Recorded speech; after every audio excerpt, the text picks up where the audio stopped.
கணவனுடைய பிள்ளைகளை முறையாக ஒழுக்கம் கற்பிப்பது, அவனுடைய சொத்துகள் உடைமைகளை பாதுகாப்பதெல்லாம் ஒரு மனைவியின் பொறுப்பு என்று நபிகளார் சொல்லுகிறார்கள். இது பற்றி நிச்சயமாக மறுமையில் விசாரிக்கப்படுவோம் என்பதை மறந்துவிட வேண்டாம்.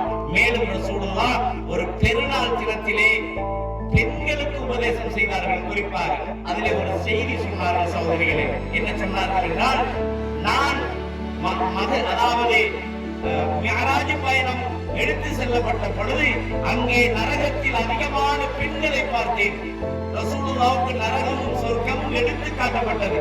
அப்ப ரசூலுல்லாஹ் சொல்றாங்க, நான் எனக்கு நரகம் காட்டப்பட்டது, அங்கே அதிகமான பெண்கள் இருப்பதை பார்த்தேன் என்று சொல்லிவிட்டு, எக்ஃபுர்ன, எதனால் அவர்கள் நரகத்தில் அதிகமாக இருக்கிறார்கள் என்றால் அவர்கள் எக்ஃபுர்ன, நன்றி கற்றவர்களாக நடக்கிறார்கள் என்று ரசூலுல்லாஹ் சொன்ன பொழுது ஆயிஷா ரலியல்லாஹு அவர்கள் கேட்டார்கள், அயக்ஃபுர்ன பில்லாஹ், பெண்கள் அல்லாஹ்வுக்கு மாறு செய்கிறார்களா யார சொல்லலாம், அல்லாஹ்வுக்கு நன்றி கற்றவர்களாக நடக்கிறார்களா என்று கேட்ட பொழுது இல்லை, யக்ஃபுர்னல் அஸீர், கணவனுக்கு நன்றி கற்றவளாக நடக்கிறார், கணவனுக்கு நன்றி கற்றவளாக நடக்கிறார் என்று சொன்னார்கள். அப்ப ரசூலுல்லாஹ் சொல்லிவிட்டு விளக்கம் சொன்னார்கள், ஒரு பெண் ஒரு கணவனை ஒருவரை திருமணம் முடித்த பின்னர் அவன் கேட்பதையெல்லாம் கணவன் வாங்கி கொடுப்பான், அவன் விரும்புவதையெல்லாம் கணவன் கொடுப்பான்.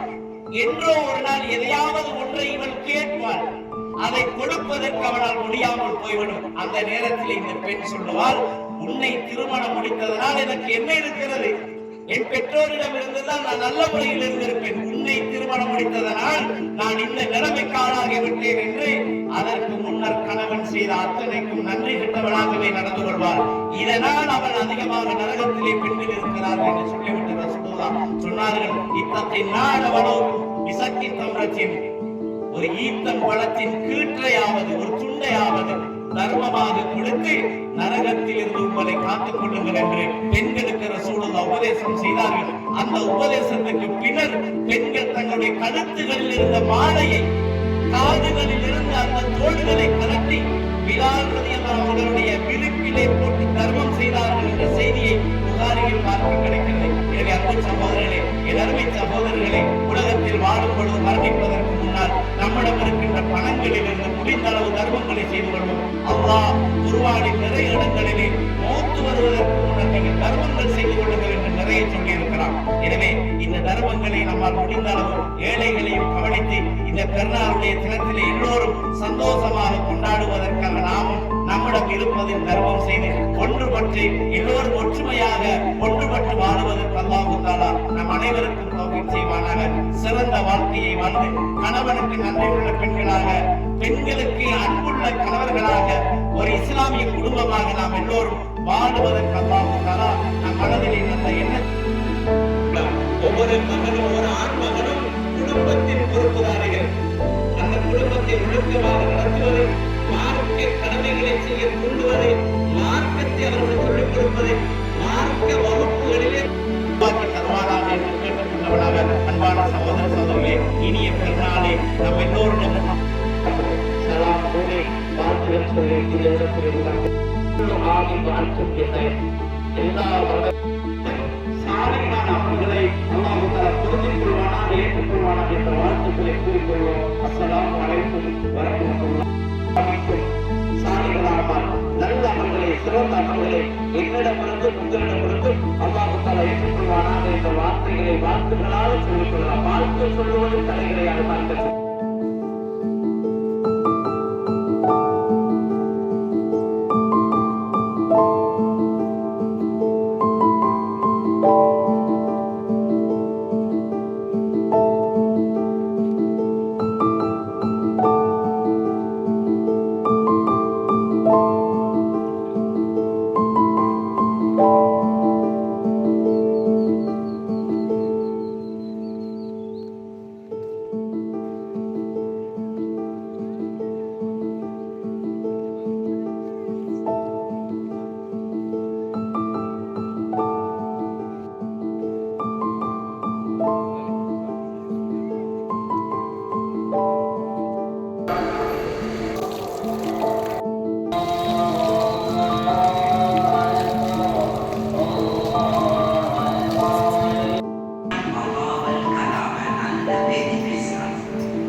الله الرحمن الرحيم.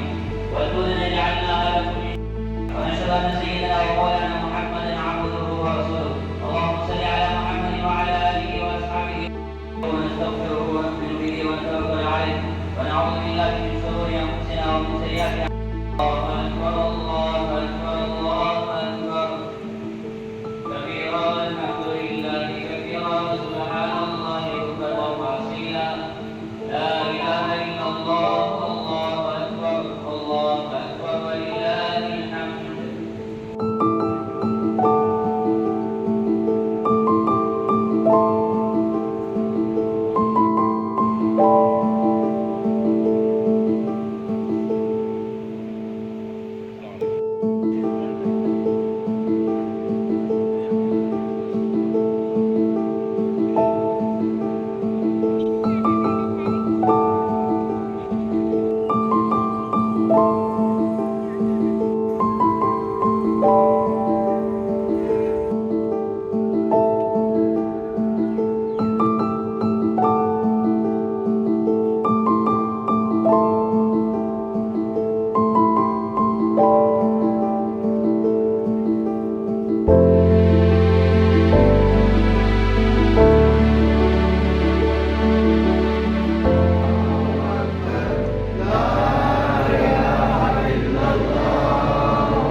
بسم الله الرحمن الرحيم. الحمد لله رب العالمين الرحمن الرحيم. إياك نعبد وإياك نستعين. اهدنا الصراط المستقيم صراط الذين أنعمت عليهم غير المغضوب عليهم ولا الضالين.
الله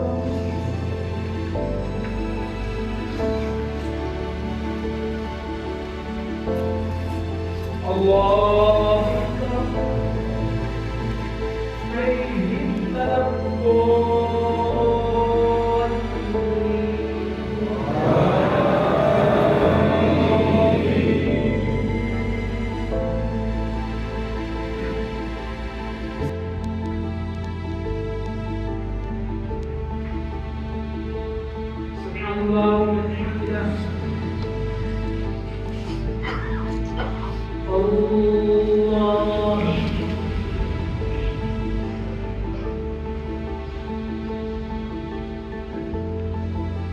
الله أكبر.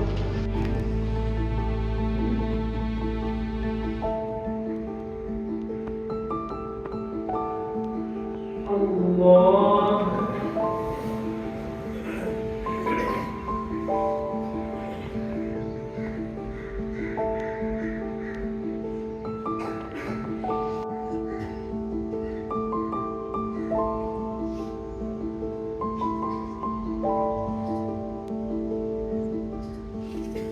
السلام عليكم ورحمة الله. السلام عليكم ورحمة الله. الله أكبر الله أكبر الله أكبر. لا إله إلا الله الله أكبر الله أكبر ولله الحمد.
الرحمن الرحيم أكبر.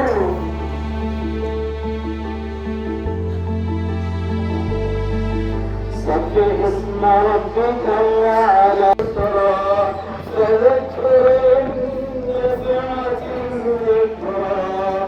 سمع الله لمن حمده.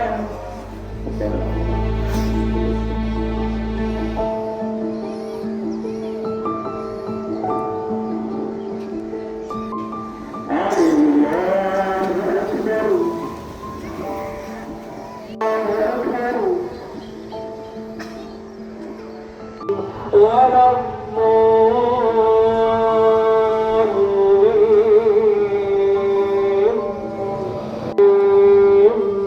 صراط الذين أنعمت عليهم. الله أكبر الله أكبر الله أكبر الله أكبر.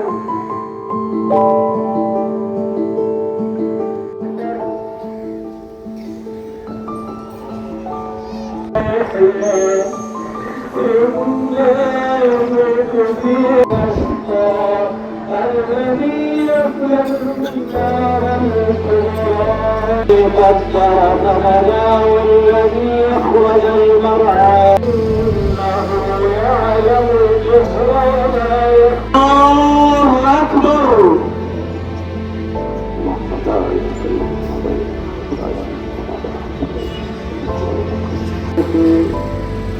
எந்தவிதமான ஆதாரமும் இல்லை என்று இமாம் சொல்லுகின்ற பொழுது மாமூங்களும் சேர்ந்து அந்த தக்பீர்களை சொல்லிக் கொள்ள வேண்டும்.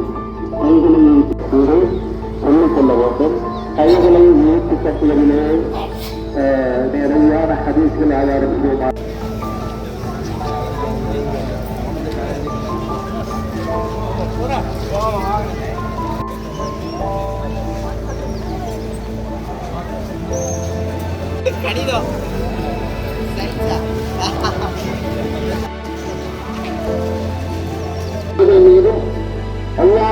மார்க்கத்தை இந்த உலகத்தில் நிலைநாட்டியவர்கள் மீதும் நிலைநாட்டிக் கொண்டிருக்கின்றவர்கள் அர்ப்பணிப்பும் சகோதரத்துவ வாங்கி குடும்பங்களில் பல்வேறு விதமான அம்சங்களை பேசுகின்ற புனிதமானதொரு நாளிலே நாம் எல்லோரும் அமர்ந்திருக்கிறோம்.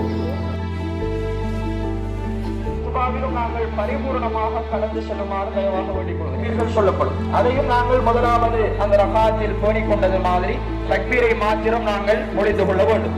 அதற்கு பிறகு சூரத்துல் ஃபாத்திஹாவும் சூரத்துல் அகாஷியாவும் ஓதப்படும்.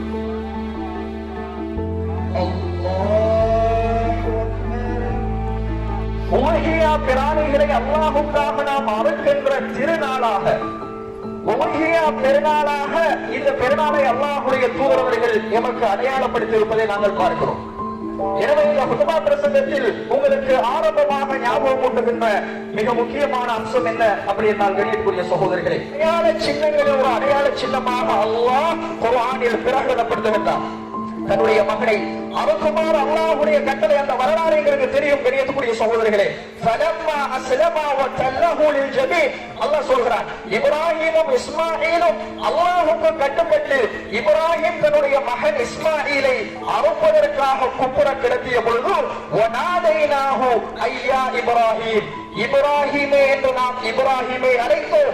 அது சத்தத்த ருயா, இப்ராஹிமே நீங்கள் உங்களுடைய கனவை மெய்ப்படுத்தி விட்டீர்கள். எனவே நீங்கள் இந்த பிள்ளையை அல்லாஹ்வுடைய பாதையில் அடக்க வேண்டாம். உங்களுக்கு நாம் மகத்தான ஒரு படை பிராணியை தருகிறோம், அதை அல்லாஹ்வுடைய பாதையில் அறங்கள் என்று அல்லாஹ் தஆலா கட்டளை பிறப்பித்தார். எனவே இப்ராஹிம் அலைஹிஸ்ஸலாம் அவர்கள் அந்த படை பிராணியை அறுத்தார்கள். அல்லாஹ் சத்தியமிடுகின்ற 10 தினங்களில் இறுதி தினம் இன்று செய்கின்ற ஒவ்வொரு இபாதத்தும் அல்லாஹ்விடத்தில் மிக பல மடங்கு கணியத்துக்குரிய சகோதரர்களே ஏற்றுக்கொள்ளப்படக்கூடியது. எனவே இருக்கிறோமோ முதலாவது பெருநாளுடைய தொழுகைக்கு அடுத்து நாம் நிறைவேற்ற வேண்டிய மிக முக்கியமான இபாதத்கள், பெருநாளுடைய திடலுக்கு தான் உலகியா கொடுக்கிற பிராணியோடு வருவார்கள். பெருநாளுடைய தொழுகை நிறைவேற்றப்பட்டு விட்டால் அதே திடலில் அல்லாஹ்வுடைய தூதரவர்கள் தன்னுடைய உலகியா பிராணியை அறுத்து அல்லாஹ்வுடைய பாதையில் பலியிட்டார்கள் என்பதை பார்க்கிறோம். அல்லாஹ்வுடைய தூதர் சொன்னார்கள், மன் ஸல்லா ஸலாத்தனா வ நஸக நுஸுகனா ஃபகத் அஸாப நுஸுக், யார் எங்களுடைய இந்த பெருநாளுடைய தொழுகையை தொழுதோ எங்களுடைய இந்த உலகியா பிராணியையும் யார் அறுத்து பலியிட்டு இந்த குர்பான் என்கிற இபாதத்தை நிறைவேற்றுகின்றாரோ அவர் அந்த குர்பானின் முழுமையான நன்மையை அந்த தினத்தில் அடைந்து விட்டார் என்று ரசூலுல்லாஹி ஸல்லல்லாஹு அலைஹி வஸல்லம் சொன்னார். எனவே நாம் இந்த யௌமுன் நஹருக்கு என்ற இந்த ஈதுல் அல்ஹா பெருநாளில் முதலாவது நிறைவேற்ற வேண்டியது எங்களுடைய இந்த உலகியா பிராணி அல்லாஹ்வுடைய பாதையில் அறுப்பது. அது இந்த யௌமுன் நஹரில் அறுப்பதுதான் ரொம்ப ரொம்ப எங்களுக்கு ஏற்றமானது என்பதை ரசூலுல்லாஹ் சொன்னார். இந்த நாளில் எங்களுக்கு அறுக்க தவறிவிட்டால் கணியத்துக்குரிய சகோதரர்களே, அதை தொடர்ந்து வரக்கூடிய ஐயாமு தஷ்ரீக்குடைய நாள் பிறை 11, பிறை 12, பிறை 13, அதாவது நாளை ஞாயிற்றுக்கிழமை, திங்கட்கிழமை, செவ்வாய்க்கிழமை சூரியன் மறைவதற்கு முன்னால் நாங்கள் இந்த பிராணியை அறுத்து முடிக்க வேண்டும். யாருக்கெல்லாம் சிரமம் இருக்கிறதோ அவர்களுக்கு பிராணியை அறுப்பதை ஐயாமு தஷ்ரீக் முடிவதற்குள் அறுத்து கொள்ளலாம் என்பதையும் மார்க்கம் எங்களுக்கு வழிகாட்ட தவறவில்லை. ஈதுல் அல்ஹா ஹஜ் பெருநாள் தியாக திருநாளை கொண்டாடும் முகமாக நபிகளாருடைய சுன்னாவை பேணி பெருநாளுடைய தொழுகையை நிறைவு செய்துவிட்டு நாம் எல்லாம் பெருநாளுடைய ஹுத்பாவில் அதை செவிமடுத்தவர்களாக இங்கே அமர்ந்திருக்கிறோம். இந்த நல்ல சந்தர்ப்பத்தில் எந்த ரீதியால் நம்மோட போகின்ற பாதையை மாற்றுவது நபிகளாருடைய சுன்னா. எனவே கணியத்துக்குரிய சகோதரர்களே, இந்த நன்னாளில் சலாத்தை பரப்புங்கள். எல்லாமல் அல்லாஹ் ரப்பல் ஆலமீன் இந்த ஈதுல் அல்ஹா ஹஜ் பெருநாளை தியாக திருநாளை அல்லாஹ்வுடைய பாதையில் குர்பான் கொடுத்து தக்பீரோடு கழித்து சந்தோஷமான பெருநாளாக இதை கொண்டாட எனக்கும் உங்களுக்கும் அல்லாஹ் தௌஃபீக் செய்வானாக. வ ஆகிரு தஅவானா அல்ஹம்துலில்லாஹி ரப்பில் ஆலமீன்.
بسم الله الرحمن الرحيم لن ينال الله لحومها ولا دماؤها ولكن يناله التقوى إلى آخر الآية. صدق الله العلي العظيم. وقال نبينا عليه الصلاة والسلام عن زيد بن أرقم رضي الله عنه قال